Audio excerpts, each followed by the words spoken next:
মনে হয়েছিল এই দেশে এই ধরনের ঘটনা অনেক হয়েছে, জাস্ট এটা হয়তো কোনো কিছু আমরা জানতে পারবো না কিভাবে মারা গেছে, হয়তো এখানেই শেষ। বাট সেইখান থেকে আজকে এই এত দূর পর্যন্ত আসতে পারছে। ইভেন এই ডকুমেন্টারিটা নিয়েও যদি আমরা কথা বলি, আমাদের বুয়েটে 2020 থেকে 21 সালের দিকে একটা ডকুমেন্টারি করার চেষ্টা করা হয়েছে, তারপরে সেটা সম্পূর্ণ ফুটেজ কালেক্ট করা হয়েছে।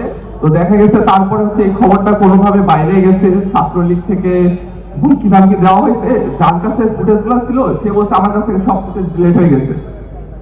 তো জিনিসটা ইভেন আমরা যখন ফার্স্ট আসছি, আমি যখন বইতে আসছি তখনও মানে আমার আব্বু জিজ্ঞেস করতো যে কি অবস্থা, মানে লাইক হচ্ছে বইয়ের মানে অন্তত এই যে এখানে আমাদের যে ডকুমেন্টারিটা হয়েছে এটা যারা করছে তারা বুঝতে পারছে যে বইয়েটা আসলে কি রকম হেল্পফুল এই ব্যাপারটাতে।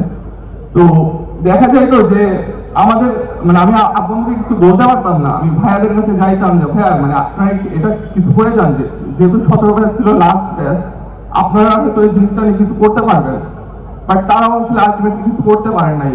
বাট এই যে আজকে প্রায় 5 বছর 9 মাস পরে এরকম একটা মানে কাজ হচ্ছে, ইভেন আপনার ফাদের যে আত্মত্যাগের যে ঘটনা এটা আমাদের সামনে আরো একটা ডকুমেন্টারি রয়েছে আসছে, এটা আসলে আলটিমেটলি সম্ভব হয়েছে আমাদের যে জুলাই গণঅভ্যুত্থানের শহীদদের জন্য। তো এটাই মনে করি যে আলটিমেটলি তাদের কারণে এই জিনিসগুলো সম্ভব হয়েছে।